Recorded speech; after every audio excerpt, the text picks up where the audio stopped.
coming. See, God once again didn't tell everybody, God told somebody. Everybody don't need to know what God plan is for you. So many people wanna be everybody needs to know who I am. It don't take everybody to like you. It takes every one person only. One person only. Your coworkers don't gotta like you as long as the boss likes you. If the boss like you, that's cool. And if the boss don't like you, then maybe his boss will like you. In my words, what I'm trying to tell y'all is everybody don't need to like you. Everybody ain't gonna like you. Everybody don't need to know your business. God gonna put the right person in the right place to give you the right information. God is not going to give somebody the information for you that's not going to give it to you correctly. And if it's coming to you incorrectly, then God's going to let you know. See, God didn't only give it to pastor that I may speak the word, because I didn't 100% listen to the pastor because I couldn't see how I can do it. So he sent somebody from her school that came into her church, which also told me the same thing. See, sometimes God be trying to tell you something, and if you don't get it, he'll tell you again. So in other words, what I'm saying is Samuel was told the day before that Saul was coming, to be ready for Saul.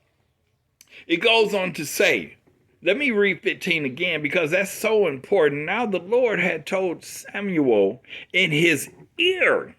He didn't broadcast it to everybody. He told him in his ear, Saul, before Saul even came. 16 said, tomorrow about this time I will send thee a man out of the land of Benjamin, and thou shalt anoint him to be captain over my people of Israel, that he may save my people out of the hands of the Philistines. For I have looked upon my people before their cries, and it comes unto me. And then I'm gonna really read this, but I gotta tell y'all this. See, the people of Israel cried, they prayed, they cried for a king, because they only did it because the other nations had kings, and they like, the other nations have kings, I want one too. Be careful what you ask for. They prayed, they cried, they cried, they prayed, and God was offended.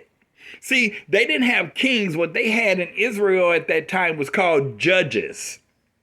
They had judges. They didn't have kings, but all the other nations and all the other things around them had kings, and they decided they want a king, and it offended God because they already had a king. They had the King of Kings. Jesus was watching, God was watching over them. They had the kings of kings. They didn't need a king. So yes, I'm quite sure that offended God. That's just my feelings about it. Because if you already got a king, why are you asking for one? But God will give you what you cry and what you pray. You better be careful about what you cry and what you pray about. Let me continue here. So God did what they wanted. God did what they wanted. But God didn't anoint a king from Judah, the biggest place. He anointed a king out of the Benjamites, the lowest tribe. See, I want y'all to read this, then you'll know why I'm saying this, because I already went over my time on my thing here. And when Saul, and going to 17, and when Solomon saw Saul, the Lord said unto him, behold, the man who I've spoke of thee, of this same shall resign over my people. Then Saul drew near to Samuel in the gate and said, tell me, I pray thee, where's the seer? Where's the seer's house? Not knowing that he's talking to the seer. So that means, because everybody in Israel knew who Samuel was, because they knew who God was. So they knew that Samuel was a man of God, and to get close to God at that time, you got close to Samuel at that particular time. But see, Saul didn't know. And Saul may not have knew who God was. I don't know that for sure, but he sure didn't know who Samuel was. So I'm going to continue. And Samuel answered Saul and said, I am the seer.